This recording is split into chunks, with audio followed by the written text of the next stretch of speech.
നിങ്ങൾ ദൈവത്തിൻ്റെ അവകാശങ്ങളാണ്. ദൈവത്തിൻ്റെ അവകാശത്തെ ദൃഷ്ടി വെക്കുവാനോ കീഴ്പ്പെടുത്തുവാനോ യാതൊരു ശത്രുവിനെയും ഒരു പൈശാചിക ശക്തിയെയും ദൈവം സമ്മതിക്കില്ല. ഹല്ലേലൂയ, ആമേൻ. ഇന്നത്തെ ശാലോം സന്ദേശത്തിൽ പരിശുദ്ധാത്മാവ് നൽകുന്ന ദൂത്, നിങ്ങളുടെ നന്മ ആരും അപഹരിക്കില്ല, അതിന് ദൈവം സമ്മതിക്കില്ല. ഹല്ലേലൂയ.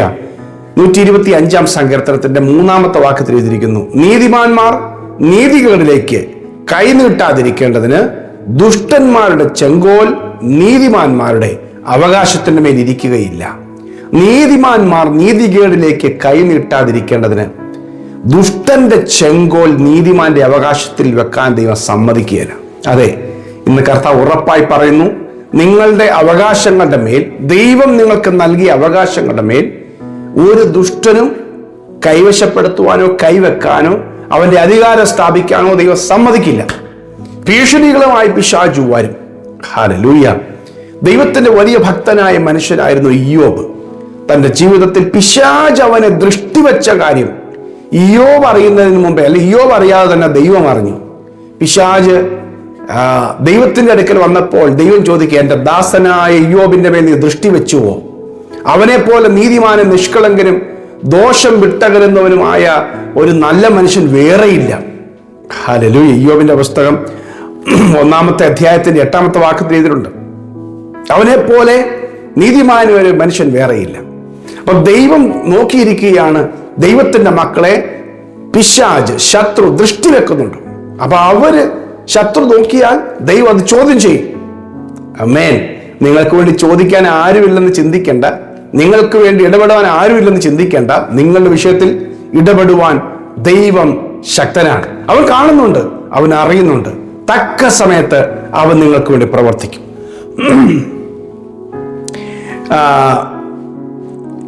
ബിലെയാം എന്ന് പറയുന്ന ഒരു മനുഷ്യൻ ഇസ്രായേൽ ജനത്തെ ശപിക്കാനായിട്ട് വരുന്നൊരു കാര്യമാണ് മോവാബ് സമഭൂമിയിൽ നടന്നൊരു കാര്യം സംഖ്യാപുസ്തകം 23-ാമത്തെ അധ്യായത്തിലുണ്ട്. എന്നാൽ തന്റെ ജനത്തെ, യഹോവയുടെ സ്വന്തം ജനമായ ഇസ്രായേൽ ജനത്തെ ശപിക്കുവാൻ അവനെ ദൈവം സമ്മതിച്ചില്ല. നീ ശപിക്കണ്ട. അവന്റെ വായിൽ ദൈവം അനുഗ്രഹം കൽപ്പിച്ചു കൊടുത്തു. ആമേൻ. നമ്മളെ ശപിക്കാൻ വരുന്നവരോടും നമ്മളെ തകർക്കാൻ വരുന്നവരോടും അവരുടെ വായിൽ എന്ത് കൊടുക്കണമെന്ന് ദൈവത്തിനറിയാം.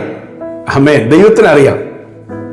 അവിടെ ശപിക്കാൻ സമ്മതിച്ചില്ല. അവന്റെ വാ കൊണ്ട് ദൈവം അനുഗ്രഹിപ്പിച്ചു. അതുകൊണ്ട് ജനം അനുഗ്രഹിക്കപ്പെടുകയും ചെയ്തു.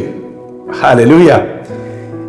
ഇത് ഒരു ഭാഗത്ത് നടക്കുന്നതാണ്. ദൈവം നമ്മളുടെ മേൽ കണ്ണു വെച്ചിട്ടുണ്ട്. ദൈവം നമ്മളെ നോക്കിക്കൊണ്ടിരിക്കുന്നു.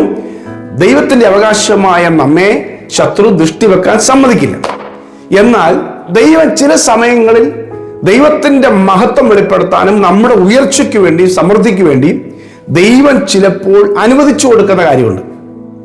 കാരണം ഇയ്യോബിന് ദൈവം കൊടുത്ത ആ ശോധനയ്ക്കകത്ത് പിന്നീട് വന്നപ്പോൾ അവന് നഷ്ടമായതല്ലാതെ ഇരട്ടിയായി കൊടുത്തു. അപ്പൊ ദൈവം അനുവദിച്ചു കൊടുക്കുന്ന പരിശോധനയിൽ, ശത്രുവിനെ അനുവദിച്ചു കൊടുക്കുന്ന പരിശോധനയിൽ ദൈവം മറ്റൊരു അനുഗ്രഹം നമുക്ക് തരും, ഇരട്ടിയായ നന്മകൾ. ഹല്ലേലൂയ. ഇവിടെ ദൈവം 66-ാം സങ്കീർത്തനത്തിന്റെ 10 മുതലുള്ള വാക്യം നിങ്ങൾ ശ്രദ്ധിക്കണം. യഹോവേ, നീ ഞങ്ങളെ വെള്ളി ഊതിക്കഴിക്കും പോലെ ഊതിക്കഴിച്ചിരിക്കുന്നു. നീ മനുഷ്യരെ ഞങ്ങളുടെ തലമേൽ കയറി ഓടിക്കുമാറാക്കി. ഞങ്ങളുടെ മുതുകത്ത് വലിയൊരു ഭാരം വെച്ചിരിക്കുന്നു. നീ ഞങ്ങളെ വലയിൽ അകപ്പെടുത്തിയിരിക്കുന്നു. ഞങ്ങൾ തീയിലും വെള്ളത്തിലും കൂടി കടക്കേണ്ടി വന്നു. അപ്പൊ ഇങ്ങനെയുള്ളൊരു ഭയങ്കര ശോധനയിലൂടെ കടന്നു പോകാൻ ദൈവം അനുവദിക്കുകയാണ്. ദൈവഭക്തന്മാരെ, ഈ സന്ദേശം കേൾക്കുമ്പോൾ നിങ്ങളിൽ ചിലർ അങ്ങനത്തെ ശോധനകൾ കടന്നു പോകുന്നുണ്ടായിരിക്കാം. മനുഷ്യരെ നമ്മുടെ തലയിൽ കയറി ഓടിക്കുമാറാക്കുന്ന ഒരു സംഭവം, അല്ലെ? അങ്ങനത്തെ ഒരു സാഹചര്യം, തീയിലും വെള്ളത്തിലും കൂടി കടക്കേണ്ടി വരുന്നു. ഹല്ലേലൂയ. എന്നാൽ അടുത്ത വചനത്തിൽ എഴുതിയിരിക്കുന്നത്, എങ്കിലും നീ ഞങ്ങളെ സമൃദ്ധിയിലേക്ക് കൊണ്ടുവന്നിരിക്കുന്നു. അതേ പ്രിയമുള്ളവരെ, ദൈവം അങ്ങനെ കുറെ പേരുടെ മുമ്പിൽ നിന്നാവശ്യമാകാനും കുറെ പേരൊക്കെ നമ്മളെ തലയിൽ കയറാനും ഒക്കെ ദൈവം അനുവദിച്ചു കൊടുക്കും കേട്ടോ. പക്ഷേ വെള്ളി ഊതിക്കഴിക്കുമ്പോൾ ഒടുവിൽ വരുമ്പോൾ വെള്ളിക്ക് കുഴപ്പമുണ്ടാകുന്നില്ല. വെള്ളി കൂടുതൽ ശുദ്ധിയുള്ളതായും ശോഭയുള്ളതായും വെളിയിൽ വരും. എങ്കിലും നീ ഞങ്ങളെ സമൃദ്ധിയിലേക്ക് കൊണ്ടുവന്നിരിക്കുന്നു. അതെ, ദൈവം നിങ്ങളെ സമൃദ്ധിയിലേക്ക് കൊണ്ടുവരും. നിങ്ങളുടെ ജീവിതത്തിന്റെ ശോധനകൾക്കപ്പുറം ദൈവം ഒരുക്കിയ ഒരു സമൃദ്ധി ഉണ്ട്. ഹല്ലേലൂയ. അത് എല്ലാവർക്കും ദൈവം വെച്ചിട്ടില്ല. ദൈവിക പദ്ധതിയുള്ളവന് വേണ്ടി ദൈവം സമൃദ്ധി കരുതി വെച്ചിട്ടുണ്ട്. ഹല്ലേലൂയ. ആമേൻ.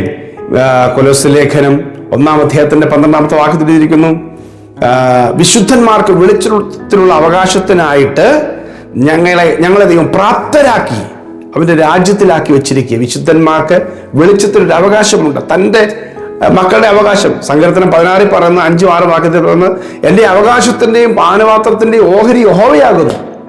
ദൈവമാണ് എൻ്റെ അവകാശം. ആമേൻ. ഇനി ദൈവം എൻ്റെ അവകാശമാണെങ്കിൽ എൻ്റെ അവകാശത്തെ പിശാചിന് ഒരിക്കലും തൊടാൻ പറ്റുകയില്ല, കൈവശപ്പെടുത്താൻ പറ്റുകയില്ല. നമുക്ക് പറയണം, കർത്താവേ, എൻ്റെ അവകാശം നീയാണ്, നീ ഒഴികെ എനിക്കൊരു നന്മയുമില്ല, നീയാണ്. എൻ്റെ ജീവിതത്തിൽ എന്ത് സംഭവിച്ചാലും അതിൻ്റെ അവകാശം നിനക്കാണ്. നീ പറഞ്ഞിട്ടല്ലാതെ ഒന്നും നടക്കുകയില്ല. ഞാൻ പറയാം, ഉറപ്പായി പറയാം, ദൈവം അറിയാതെ ഒരു പ്രതിസന്ധിയും ഒരു തിന്മയും നിങ്ങളെ തൊടില്ല. ദൈവം അനുവദിക്കാതെ ഒരു ശത്രുവും നിങ്ങളെ അറ്റാക്ക് ചെയ്യില്ല. ഇനി ദൈവം അനുവദിച്ചതാണെങ്കിൽ അതിനകത്ത് ദൈവത്തിന് വലിയ പദ്ധതിയുണ്ട്. ദൈവം അറിഞ്ഞിട്ടാണെങ്കിൽ അതിനകത്ത് ദൈവം ഉദ്ദേശിക്കുന്ന ഒരു വലിയ മഹത്വമുണ്ട്. ഹല്ലേലൂയ. ആമേൻ. യോബിന്റെ ജീവിതം ഒടുവിൽ അങ്ങനെ കാണുന്ന, കർത്താവിനെ നഷ്ടമായതെല്ലാം ഇരട്ടിയായി നൽകി ദൈവം അവനെ അനുഗ്രഹിച്ചു. ഹല്ലേലൂയ. അപ്പോൾ നമ്മുടെ അവകാശങ്ങളെ, നമ്മുടെ നന്മകളെ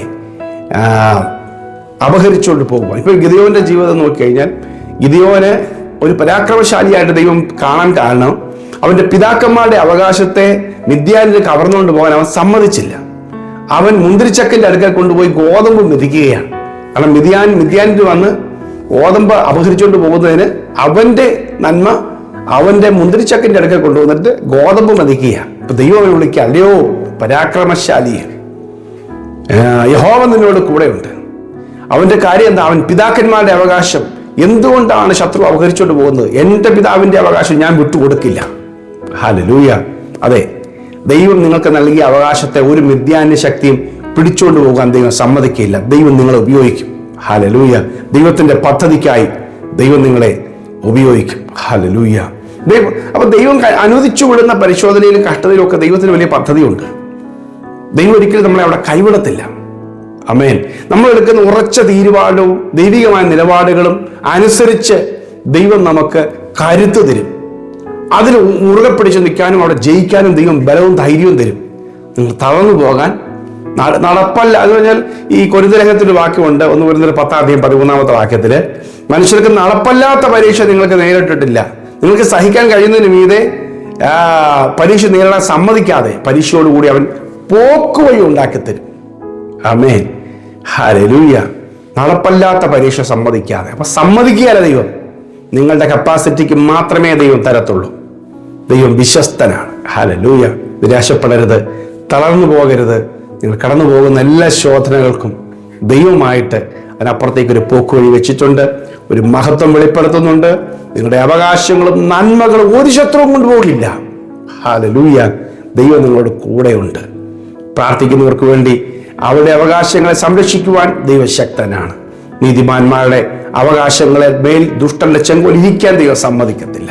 ഞാൻ നിങ്ങൾക്കൂടെ പ്രാർത്ഥിക്കാം. ദൈവം നിങ്ങളെ പരിപാലിക്കും, ദൈവം നിങ്ങളെ സൂക്ഷിക്കും, നിങ്ങളുടെ ഓഹരിയെ ദൈവം കാത്തുകൊള്ളും. പ്രിയ കർത്താവേ, അങ്ങ് നൽകിയ വചനം ഞങ്ങൾ സ്വീകരിക്കുകയാണ്. ഞങ്ങൾക്കുള്ള ഓഹരി അങ്ങ് പരിപാലിക്കുന്നു. കർത്താവേ, ഒരു ദുഷ്ടന്റെ ചെങ്കോലും അധികാരങ്ങളും അവകാശങ്ങളും ഞങ്ങളുടെ നന്മകളുടെ മേൽ, ഞങ്ങളുടെ കുടുംബത്തിന്റെ അവകാശങ്ങളുടെ മേൽ വെക്കുവാൻ അനുവദിക്കരുത്. യേശുവിന്റെ നാമത്തിൽ കർത്താവേ, മക്കളുടെ മേലോ അവരുടെ കുടുംബത്തിന് മേലോ അവരുടെ നന്മകളുടെ മേലോ അവരുടെ തലമുറകളുടെ മേലോ ഒരു ശത്രു ആധിപത്യം പുലർത്താൻ ഇടയാകരുത്. യേശുവിന്റെ നാമത്തിൽ അതിനെ അതിജീവിച്ച് ദൈവിക വാഗ്ദത്തങ്ങൾ പ്രാപിക്കുവാൻ അവിടുത്തെ മക്കളെ അനുഗ്രഹിക്കണമേ. ഞാൻ അനുഗ്രഹിച്ചു പ്രാർത്ഥിക്കുന്നു. അത് സംഭവിക്കട്ടെ യേശുവിൻ നാമത്തിൽ തന്നെ. ആമേൻ, ആമേൻ, ആമേൻ, ആമേൻ. കർത്താവ് നിങ്ങളുടെ കൂടെയുണ്ട്. ധൈര്യമായി മുമ്പോട്ട് പോവുക. ഒരു വലിയ വിജയം ദൈവം കരുതി വെച്ചിട്ടുണ്ട്. സന്ദേശം കുറേ പേർക്ക് ഷെയർ ചെയ്യണം. God bless you. Have a blessed day.